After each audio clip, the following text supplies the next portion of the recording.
Minha diretoria, bom dia a todos. É o seguinte, rapaz, meu cobra tá fazendo repartido aqui no meio, gente, que coisa horrorosa.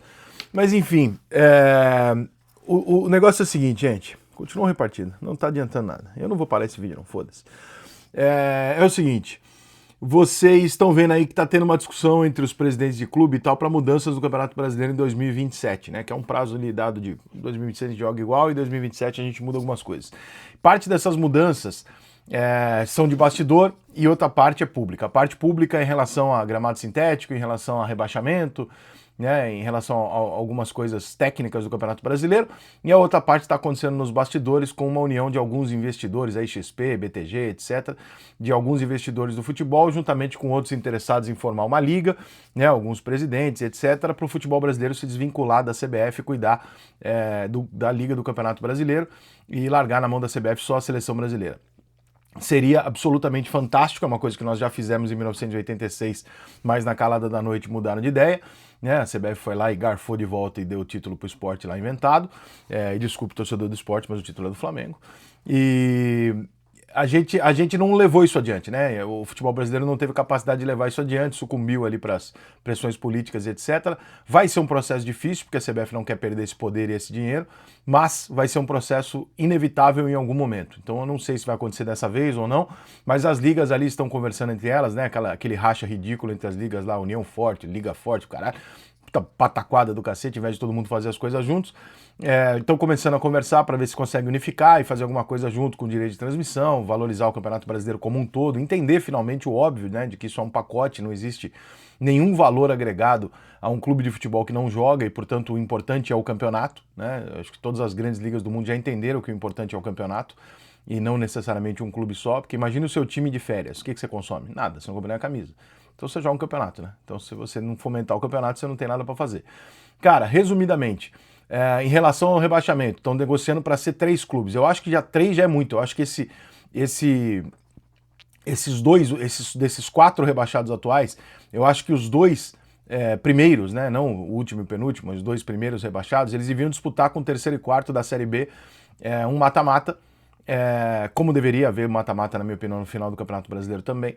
Mas eles deviam disputar um mata-mata ali de 2 jogos, com uma vantagem para o time da Série A, alguma coisa assim, prevendo que você possa garantir. Talvez o primeiro ali, o 17º, não ter a vantagem dos 2 resultados iguais e o 18º não ter a vantagem de ser do time da Série B, né? Pode ser uma solução, mas de fato cair 4 clubes é muita coisa, é muito exagerado num campeonato competitivo como o nosso e tal, realmente é muito exagerado, acaba se perdendo muito time grande nesse rebaixamento exagerado e a gente perde, né? O campeonato perde com isso.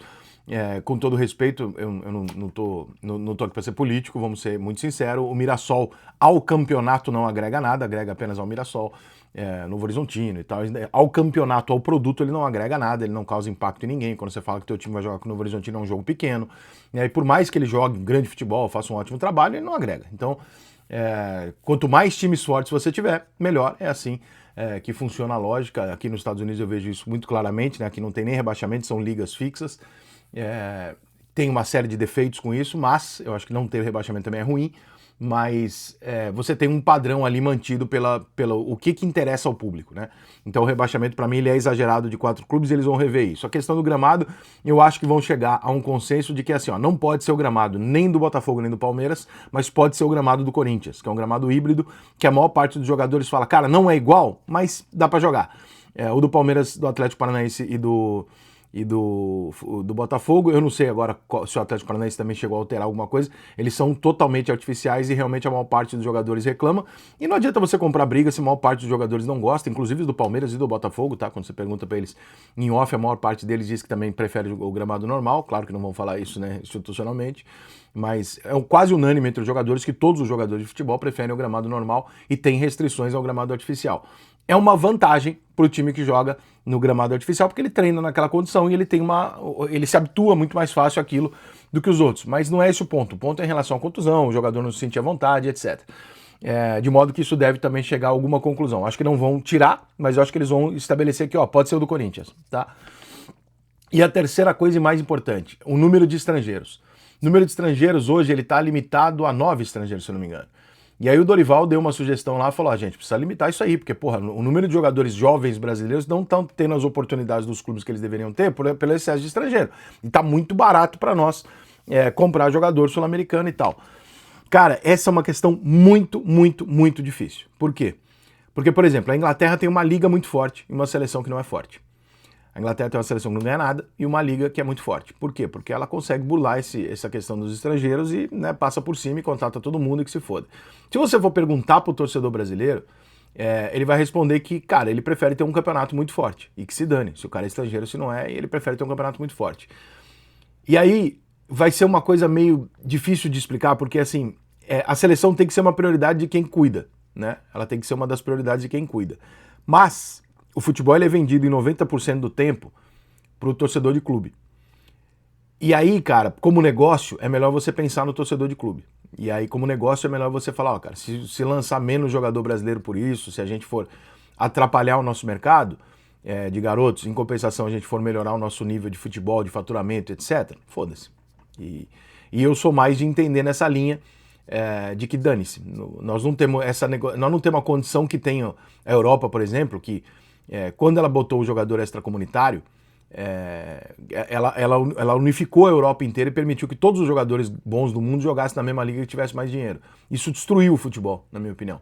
Você vê um PSV tomar 7-1, você vê um Porto não ter condição, você vê a Roma não ter condição de jogar contra um desses times fortes e tal. Pra mim isso é um puta retrocesso, de modo que eu acho que fizeram tudo errado. Mas, se o mundo joga desse jeito, nós não podemos nos dar ao luxo de querer falar, não, mas aqui nós vamos fazer uma certa restrição porque, cara, a única coisa que nós vamos acabar fazendo é diminuindo a qualidade técnica do campeonato. Então, se a gente pode hoje passar o rodo na América do Sul, talvez em alguns clubes da África, que passe. Né? Se a gente tem dinheiro para isso hoje, se o futebol brasileiro é uma das coisas que mais fomenta dinheiro no Brasil, que faça. Então, assim, eu sou a favor da ideia conceitual. Mas na prática, quando a gente vai olhar para o resultado financeiro e da importância desses jogadores, para o nível técnico do campeonato, eu acho que a gente meio que tem que falar, cara, na moral, você tem até razão no que você está defendendo, de ter mais oportunidade para a base e tal. Mas, no fundo, as pessoas querem os clubes e o grande campeonato que roda o ano inteiro, mais do que preocupação com Copa do Mundo ou com a seleção brasileira. Então, nesse caso aí, eu tô no muro razoável, mas eu tô mais para concordar que, meu irmão, libera os estrangeiros aí, bota aí 9 por clube e tal, do jeito que tá, ou diminui para 8, grande merda, do que fazer um corte nisso em detrimento da seleção e dos jogadores jovens, porque, infelizmente, o produto principal, né, gostemos ou não, é o futebol brasileiro como campeonato e não a seleção.